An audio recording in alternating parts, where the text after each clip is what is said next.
Hello guys, welcome to my channel. And आज मेरे हाथ में फाइनली कितना खर्चा आया वो है, तो मैं आपको बताता हूँ इन डिटेल। और ये वीडियो आपके हज़ारों डॉलर बचा सकती है और बहुत सारी मुश्किलें से निकाल सकती है। बहुत अच्छी वीडियो, एंड तक देखना।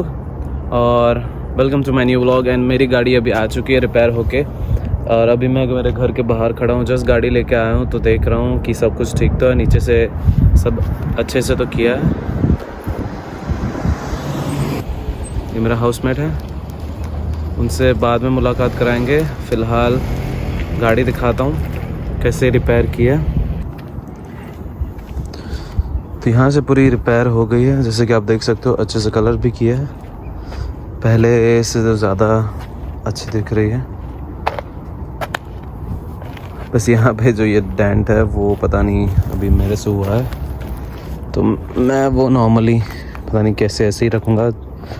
बहुत पैसे लगते हैं यहाँ पे। तो आज हम बात करने वाले हैं कि कितना एस्टिमेट खर्चा आया है। तो इसमें लिखा है रिमूव रीफिट, मतलब वो जो डैमेज पार्ट है उसको निकालेंगे और उसको वापस नया पार्ट लगाने में उसका खर्चा है $68, और उसको पेंट करने का खर्चा है $183। तो जो पार्ट का खर्चा है, जो पूरा पार्ट नया लगा है, उसका खर्चा है $262। और उसके बाद जब ये रिपेयर कर लेता है, कोविड की वजह से उनको पूरा गाड़ी क्लीन करके देनी पड़ती है क्योंकि उन्होंने हाथ लगाया होता है, इसलिए। तो उसका कुछ खर्चा है $46। ओवरऑल $619 का खर्चा हुआ है। तो अगर मैंने इंश्योरेंस नहीं लिया होता तो मुझे $600 पे करने पड़ते। अगर मैंने उनसे $600 ले लिए होते तो मुझे 600 का खर्चा आता, पर मुझे लगता है ज़्यादा आता, क्योंकि ये उनकी खुद की प्राइस है कि वो लोग बम्पर लाते। अगर मैं जाता हूँ किसी के पास तो वो डेफिनेटली मुझसे ज़्यादा चार्ज करेंगे, तो मेरा खर्चा अप्रॉक्सीमेटली 1200 से कम नहीं होता, क्योंकि वो लोग डेफिनेटली ज़्यादा चार्ज करते हैं। ये बहुत बड़ी कंपनी है, तो अगर आप होलसेलिंग में कुछ लेते हो तो वो ज़्यादा चीप पड़ता है रादर देन बाहर खुद पर्सनली करवाने में। ये सब बातें तो अभी रही साइड में कि भाई हो गई मेरी कार अच्छे से। तो अभी यहाँ पे ऑस्ट्रेलिया में 3 डिफरेंट इंश्योरेंसेस है कार के लिए। वैसे तो बहुत सारे इंश्योरेंसेस है, पर आपको कौन सा लेना चाहिए और क्यों लेना चाहिए, बहुत सही वीडियो है, आपके हज़ारों डॉलर बचा सकती है। तो पहला थर्ड पार्टी इंश्योरेंस, जो बहुत ही कंपलसरी है। अगर आपके पास कार, बाइक कुछ भी है जिससे एक्सीडेंट हो सकता है, लाइक मोटराइज्ड व्हीकल है, इंश्योरेंस लेना ज़रूरी है थर्ड पार्टी। तो पहला इंश्योरेंस थर्ड पार्टी क्यों लेना चाहिए? थर्ड पार्टी इंश्योरेंस में कि अगर आपका एक्सीडेंट किसी एक्सपेंसिव कार के साथ हुआ, मर्सिडीज, BMW, ऑडी, वॉटएवर, अगर वो गाड़ी और आपकी गाड़ी की ओवरऑल कार की प्राइस आपने $3000, $4000, अप टू $7,000 या $8,000 तक यहाँ पे नॉर्मल स्टूडेंट अफोर्ड कर सकते हैं। हाँ, कुछ स्टूडेंट्स होते हैं जो फाइनेंशियली उनका बैकग्राउंड बहुत अच्छा होता है, तो वो लोग लेते हैं 15, 17, 18, $20,000 की कार्स।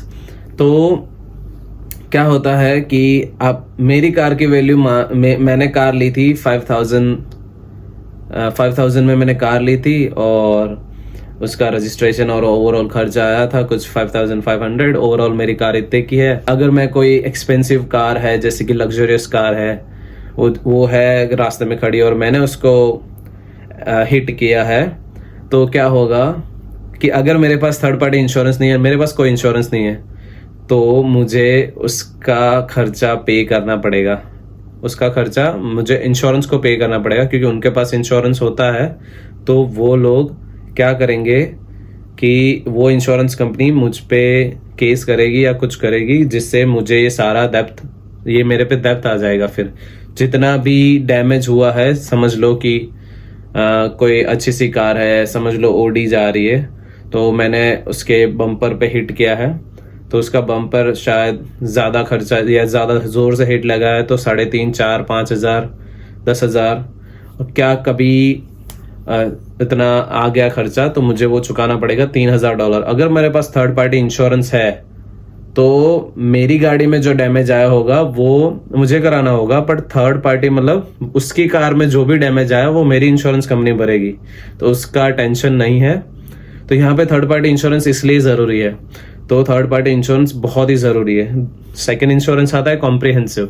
कॉम्प्रिहेंसिव में क्या होता है कि आप फुल्ली कवर होते हो, कि अगर आपकी, जैसे कि मैंने कॉम्प्रिहेंसिव लिया था इसलिए मेरा भी फुल्ली कवर था, तो उसमें अगर आपको कोई हिट करता है या आपकी कार से किसी को हिट होता है या उसमें अगर आपकी गलती है तो उसकी वजह से आपको भी आपकी कार का पैसा नहीं भरना पड़ता। देयर इज अ कैच कि आपने इंश्योरेंस लिया है, आपके पास फुल इंश्योरेंस है कॉम्प्रिहेंसिव, पर यहाँ ऑस्ट्रेलिया का रूल है कि अगर आप इंटरनेशनल स्टूडेंट हो तो जो excess amount, what is an excess amount? Excess amount कि अगर आपने किसी को हिट किया है तो देयर इज $1,000 विंडो कि आपको $1,000 भरने हैं, प्लस अगर आप इंटरनेशनल लाइसेंस है आपके पास या फिर इंटरनेशनल स्टूडेंट हो पर आपके पास ऑस्ट्रेलियन लाइसेंस है तो कोई प्रॉब्लम नहीं है, पर आपके पास इंटरनेशनल लाइसेंस है तो आपको 250 एक्स्ट्रा पे करने पड़ेंगे। उसको इंटरनेशनल एक्सेस बोलते हैं क्योंकि वो इंटरनेशनल लाइसेंस अलाउड करता है, तो इसलिए आपको 250 एक्स्ट्रा भरने पड़ेंगे। There is a rule. और अगर दूसरे बंदे की गलती है, जैसे कि मेरी गाड़ी पार्किंग में खड़ी थी पर उसने हिट किया है, तो उसको पे करने पड़ेंगे $1,000 एक्सेस, पर वो पे करेगा उसकी इंश्योरेंस कंपनी को। अगर उसका एक्सेस कम हुआ तो वो कम पे करेगा। जैसे कि मेरा $1,000 एक्सेस है क्योंकि मेरे पास इंटरनेशनल लाइसेंस से मैंने इधर का ऑस्ट्रेलियन लाइसेंस के लिए मैंने टेस्ट देके एग्जाम पास किया था, बहुत अच्छे से किया था। मैं दूसरी वीडियो में बताऊंगा कैसे करना है सब प्रोसीजर।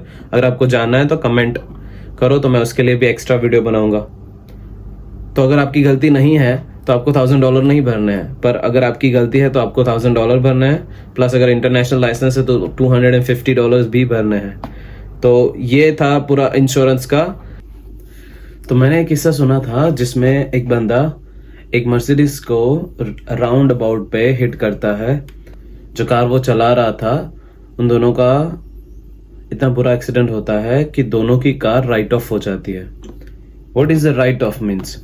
राइट ऑफ मीन्स अगर आपकी गाड़ी डैमेज होती है बहुत ज़्यादा, जिसका रिपेयर का खर्चा इतना ज़्यादा है कि कार की ऑलमोस्ट वैल्यू से ज़्यादा हो जाता है, तो वो कार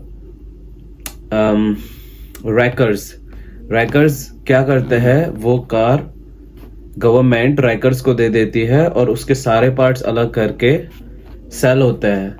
पर अगर आपके पास इंश्योरेंस है तो इंश्योरेंस कंपनी आपको उसके सारे पैसे दे देंगी, और मर्सिडीज का मिल जाएगा उसको जितना भी 60,000 70,000, और वो जो बंदे का हिट हुआ है उसको भी उसकी कार का मिल जाएगा कि दोनों की कार राइट ऑफ होके ब्रेकर्स में चली जाएगी। पर उस बंदे के पास इंश्योरेंस नहीं था, तो उस बंदे को नाउ $60,000 वो कंपनी को पे करने पड़ेंगी, क्योंकि जो मर्सिडीज चला रहा था जो बंदा, उसके पास तो इंश्योरेंस था, पर ये बंदे के पास ना थर्ड पार्टी इंश्योरेंस था ना कॉम्प्रिहेंसिव इंश्योरेंस था। तो इसकी वजह से ये इतनी बड़ी अमाउंट उसको जब तक ऑस्ट्रेलिया में है तब तक पे करनी पड़ेगी। तो इसकी वजह से ऐसी बड़ी सिचुएशन से बचने के लिए आपको थर्ड पार्टी इंश्योरेंस तो लेना ही पड़ता है जब आप कोई भी नॉर्मल कार चलाते हो। ये था पूरा इंश्योरेंस का इंपॉर्टेंस। तो यहाँ पे अगर आप कोई भी मोटराइज व्हीकल ले रहे हो तो इंश्योरेंस लेना जरूरी है। तो एटलीस्ट थर्ड पार्टी इंश्योरेंस लो, क्योंकि third party insurance it's way cheaper than comprehensive, क्योंकि कॉम्प्रिहेंसिव में आपकी कार भी कवर होती है और बंदे की कार भी कवर होती है, पर थर्ड पार्टी में और एक चीज है।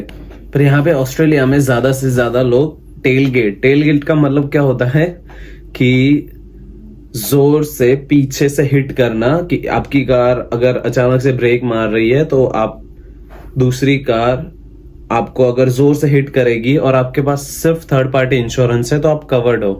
Tell gate third party insurance में कवर होता है, तो वो एक अच्छी बात है कि थर्ड पार्टी इंश्योरेंस होने की वजह से अगर किसी और की गलती है, अगर किसी और ने आपको जोर से हिट किया पीछे से और इतनी बुरी हालत हो गई है कि कार राइट ऑफ हो जाती है, तो उस इंसिडेंट में आपको पैसे मिल सकते हैं। तो इस हिसाब से थर्ड पार्टी इंश्योरेंस लेना चाहिए अगर आप कॉम्प्रिहेंसिव अफोर्ड नहीं कर सकते, पर थर्ड पार्टी इंश्योरेंस बहुत ही इम्पोर्टेंट है। तो आज की वीडियो बस यहाँ तक ही।